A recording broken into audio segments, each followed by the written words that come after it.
Shalom. Giving all of the praise to the Most High and the Son, Yahawah Bahasham Yahawashi Towards, and Yahawah Bahasham Yahawashi to the Akim out there, those that are furthering in the ministry, and to those that are also learning and listening and they're growing thereby. And the title of this lesson is going to be called, He That Walketh Righteously, He Shall Dwell on High. And the first scripture that I got here is Isaiah 33, verse 15. And as it reads, He that walketh righteously and speaketh uprightly is he that despiseth the gain of oppressions, that shaketh his hands from holding of bribes, that stoppeth his ears from hearing of blood, and shutteth his eyes from seeing evil. And that's the personality that we have. And the Lord has blessed us with that kind of, I would more so say spirit, more than anything else. Because, in these days and times, as there were in the days of old, you've always had the righteous men of the Lord that had the right personality, that had the right spirit upon them. I keep saying personality. I really want to say the right spirit upon them. And that had a portion of the truth, which was given. Like, for example, I'm reading Isaiah, which was a prophet of the Lord, and he had a portion of the knowledge that he had. And each and every last one of the prophets in the past. And but if you look at the prophets, they had a similar attitude towards their power, and that they was in unison with their power, and their power was dealing with them up close and personal and revealing secrets unto them. All right. So the Lord chose these men to be his men to give the message, as it is yet this day. You brothers out there that's teaching the word, that's going out in the highways and the byways, those that are doing your lessons, you were chosen from you were separate from the rest of the world, chosen to give this ministry, because highly likely you were those men that was doing this already in your past life. And the Lord chose you because you have a certain spirit to be pure and sincere hearted when it comes to serving your power. All right. And so anyway, let's read this again. He that walketh righteously and speaketh uprightly, he that despiseth the gain of oppressions, that shaketh his hands from holding bribes. And there's men that we know that we always talk about, we always say things like that they've taken 501c3 charters and got money besides teaching the truth is concerned. They rather gain financially, using the word to gain financially rather than to just sincerely worship Yahawah Bahasham Yahawashi. And they don't see the benefit of that, and but what we see is the benefit of that, because if we teach this truth according to as it is written, what is our reward? Our reward is the kingdom of heaven. Our reward is to receive a crown on our heads, pursuant to 2 Ezra 2 and verse 42, and sitting on thrones. All right, but the ultimate thing that we do the work for is simply so that we are saved. We're not looking. The first thing is not in our mind to receive crowns and glory. The first thing that's important that we expect is getting out of here, and that the deal is sealed with us being the elect. So this is what we're fighting for. This is why we do the work, because we're fighting to be the elect. All right. Even though we can't fight to be the elect, because if you're the elect, you're the elect. If you're not the elect, you can never really force yourself to be the elect. But what I mean is we're doing all that is written, as it says in Peter's, I believe it's 2 Peter's 3, no, 1 Peter's 3, where Peter said, doing all of these things to make your call and election sure. So that's what I mean by that. All right. And as I like to say, it's simply because we don't know if we're the elect. The Lord didn't come to us directly in the vision and told us, you're the elect, you're the elect. So this is why we do what we do out of the sincerity of our hearts, under the hope that we are saved eventually. Okay? But these men that have taken bribes and sold their whole churches out, they didn't see the benefit of just teaching the word out of the sincerity of their hearts. Okay? So we despise all of that. and that stoppeth his ear from hearing of blood, and shutteth his eyes from seeing evil. Exactly. So when we hear something that doesn't correlate with the truth, the scriptures, we not going with that. As a matter of fact, if the Spirit is upon us to rebuke that, we're going to rebuke that. That's what the Apostle Paul said in the book of oh man, what is it called? Well, man, I think it's in the book of Romans or something like that, man. Oh man. But anyway, Paul said to mark those which cause divisions contrary to the doctrine. I believe it's in the book of Romans, man, somewhere. Let me see some real quick.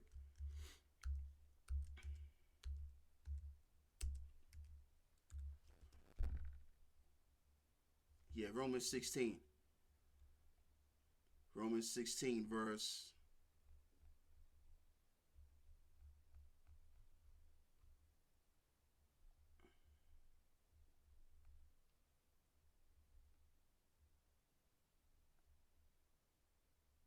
It's got to be 16, man.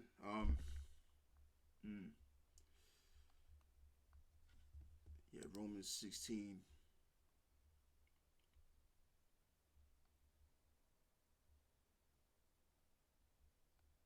There we are right there.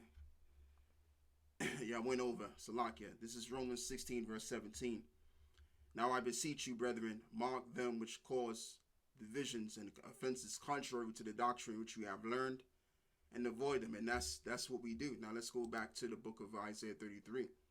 So when it reads, let's go back up and read,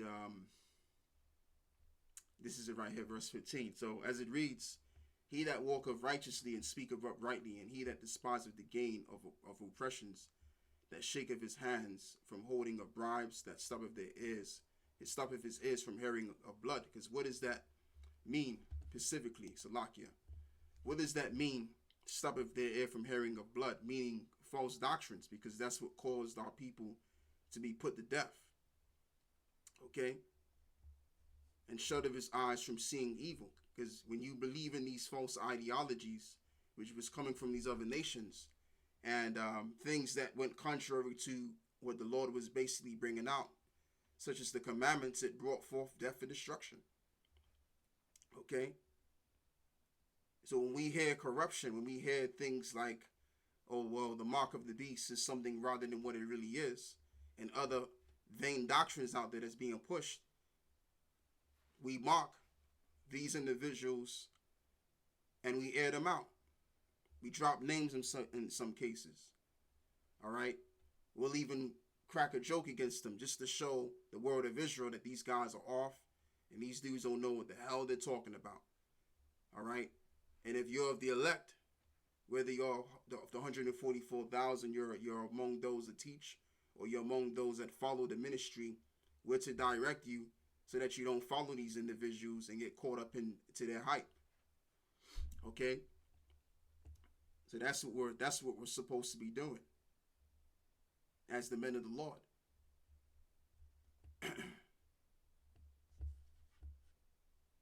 So let me read that again, actually. Romans 16, man. Let me set up another tab. Yeah, here we are right here. Romans 16. Thought I had it on deck already. Yeah, Romans 16, verse 17.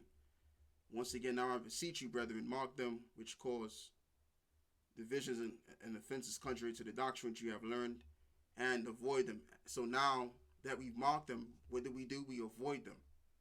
So again, this goes back to what is said in Isaiah 33, verse 15. I'm not going to read all of it. I'm going to read the other half. As it reads, that stoppeth his ears from hearing of blood, and shutteth his eyes from seeing evil. So we mark those that go contrary to the doctrine, and what do? We avoid them. All right, so now let's move forward. Now that I'm done with that, let's read verse 16. And he shall dwell on high. His place of defense shall be the munition of rocks. Bread shall be given him, and his waters shall be sure. And thine eyes shall see the king in his beauty, and they shall behold a land that is very far off. So we're going to see our king, which the king which will be set is King David, and then you're going to have the King of Kings, Lord of Lords, Yahawah. So we're going to see King David again in his beauty, in his full glory. Okay? And we're going to be right around King David and all of the men of the Lord. Okay? But that's if we continue to be upright. Let me just do it this way. So yeah, that's what we believe in. That's what we hope in. Ultimately, the kingdom of heaven, basically, you know. So anyway, let's move forward and let's even read this. Beginning with verse 1. Therefore, seeing we have this ministry, as we have received the mercy, we faint not, but have renounced the hidden things of dishonesty, not walking in craftiness, nor handling the word of the Most High deceitfully, but by the manifestation of the truth, commending ourselves to every man's consciousness in the sight of the Most High. And that's what we do. We have renounced the hidden things of dishonesty, not walking in craftiness, nor handling the word of the Most High deceitfully, but by the manifestation of the truth. And that's what we were taught to believe in and taught to teach in. The truth. Nothing else, nothing more. All right? Nothing more, nothing less. So it's all about the truth. Yahawah came to bring the truth. He was the truth exemplified. So when you stand on the truth, now you're working with the Messiah. Okay, and the Messiah sees exactly your works. But when you're teaching things that are not a part of the truth, such as this gospel, then you're not of Yahawah. Yahawah ain't looking at you like that. The Lord ain't concerned of what you're saying, what you got to say, because what you got to say is not in the scriptures. Okay, so this is how we maintain in being upright. And as it says, as I entitled the video, the upright shall dwell on high. All right. So if we show the proper examples right now, because what we're doing right now, brethren, is we're being tested to see how long are we going to be able to stand with the truth. How long are we going to keep teaching the same thing over and over and over again? This is just nothing more than a test. And men have came among us and failed the test, went back to the world, and they wound up going to some other false camp and teaching something else because they couldn't be content with the truth in itself, and they just fell away. But those that continue on in uprightness with this ministry, as the way it is written, we're going to be set on high. And that's one of the rewards that we also look towards as well. So anyway, let's read verse 17. And thine eyes shall see the king in his beauty. Verse 16 again. He shall dwell on high, and his place of defense shall be the munition of the rocks. Bread shall be given him, and his water shall be sure. Verse 17, thine eyes shall see the king in his beauty, and they shall behold the land that is very far off. In other words, we're going to behold the land of Israel. Okay? And we're going to actually go back home. But it's going to be by the power of the Messiah, which he's going to return us back home, pursuant to the book of Jeremiah 16, verse 16. So this is how the real Jews, or should I say Israelites, how they're going to return back to the land.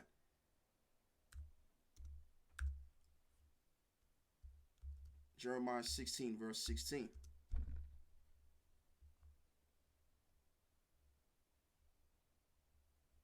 So it says, no, it's verse 14 actually. Jeremiah 16, verse 14. Therefore, behold, the days come, saith the Lord, that it shall no more be said, the Lord liveth that brought up the children of Israel out of the land of north. But the Lord liveth that brought up the children of Israel from the land. Let me read that again, man. Excuse me, it's quite late, brethren, so just bear with me, man. Anyway, it says, this is Jeremiah 16, verse 14. Therefore, behold, the days come, save the Lord, that it shall no more be said that the Lord liveth, that brought up the children of Israel out of the land of Egypt. Verse 15, but the Lord liveth, that brought up the children of Israel from the land of the north, which is North America, and all of the lands whither he had driven them, and I will bring them again into their land that I gave unto their fathers. You see? So this is how the real Jews are going to return back to the land of Israel. They're not going to be going to the land of Israel and setting up a state. No.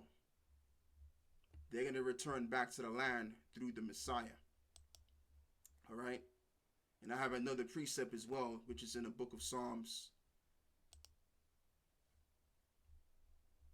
25, verse 28. And as it reads, the good and upright is the Lord, and therefore will he teach sinners in the way. And that's what we're doing right now. Like, we were once sinners, but there came, as we found through the Spirit and power of Yahawah Bahasham Yahawashi, men that were upright. And we turned away from our wickedness. So that's what we've become. We've also become those that are upright, and therefore teaching sinners in the way. The sinners of our people especially, because we're not here to teach our people, we're not here to teach the other nations the way of this truth in the hopes that they return to the truth. No, because they're not going to return to the truth.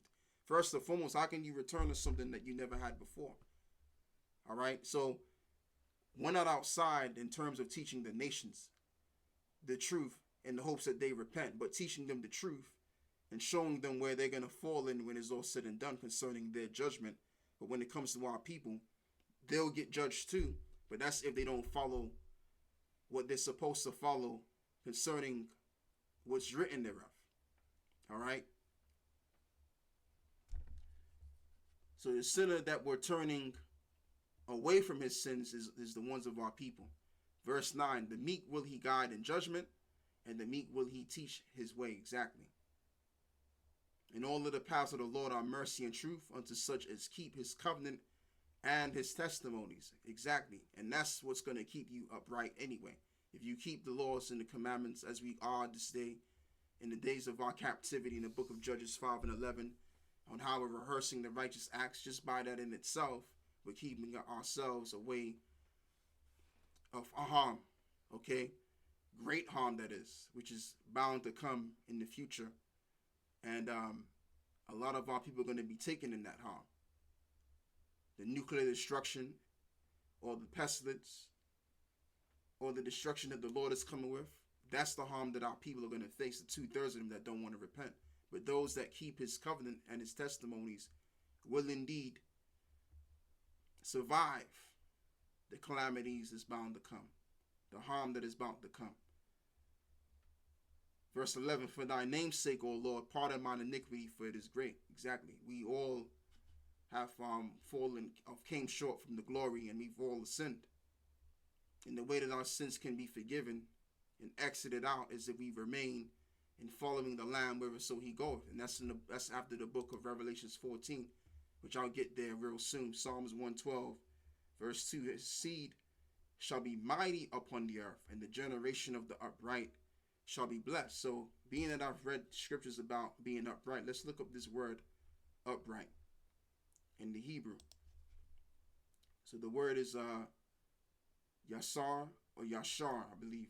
Yashar, which means straight, upright, correct, right, straight, level, right, pleasing, correct, straightforward. And that's what this truth does. It makes you upright, and it makes you to please the Lord.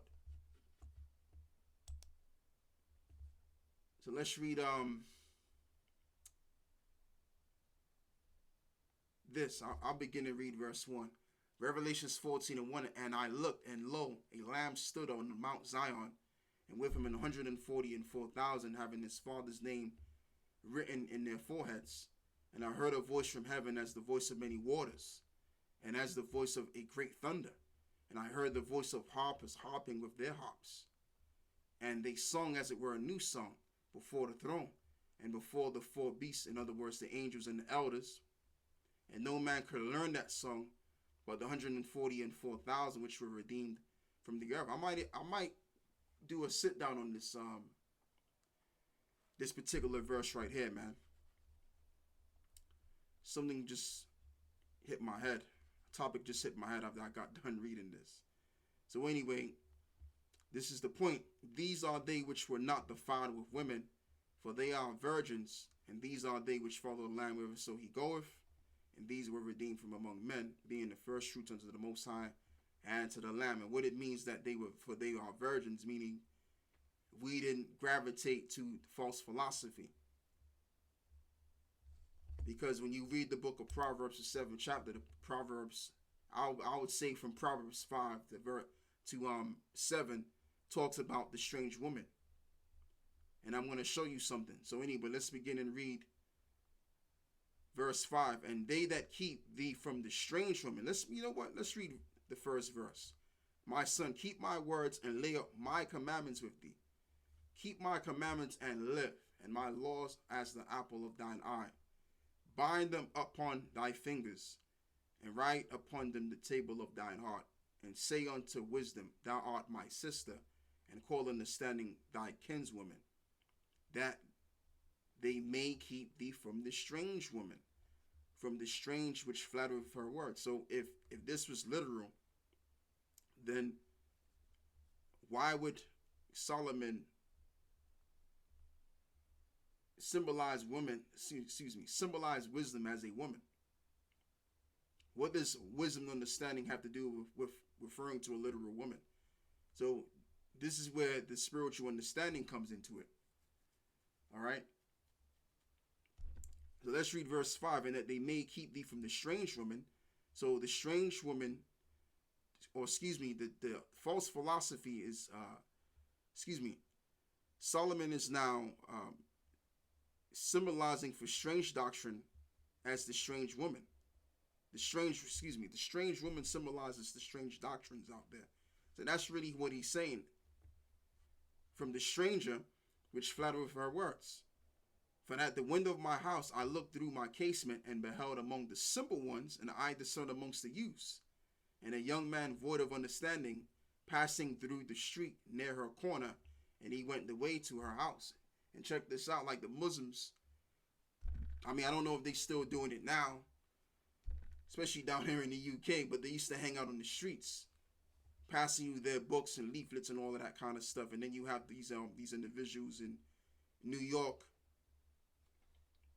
these guys that get into comedic science, and they debating one another and all of this other stuff. And you see these individuals on the streets. Or you may have a group of Jehovah Witnesses. They'll pass you books and leaflets and all of that stuff. So these are all strange doctrines, or should I say, men and women that are on the streets, that are giving you their belief systems and allowing you to get into these strange belief systems, man. These strange doctrines, again, strange women. So that's the understanding of that. Okay.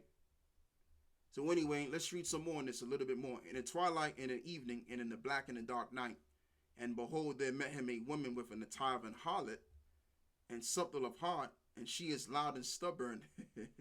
Now, this is literal too, as well. It's twofold. It can be symbolic, and it's literal. She is loud and stubborn, and her feet abide not in her house.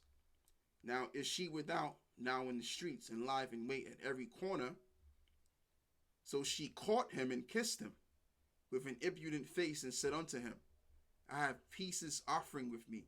This day I paid my vows, and therefore came I forth to meet thee, diligently seek thy face, and I have found thee. I have decked my bed with the covering of tapestry, with carved works, with fine linen of Egypt. Right, you have these individuals, they get into Egyptology, man.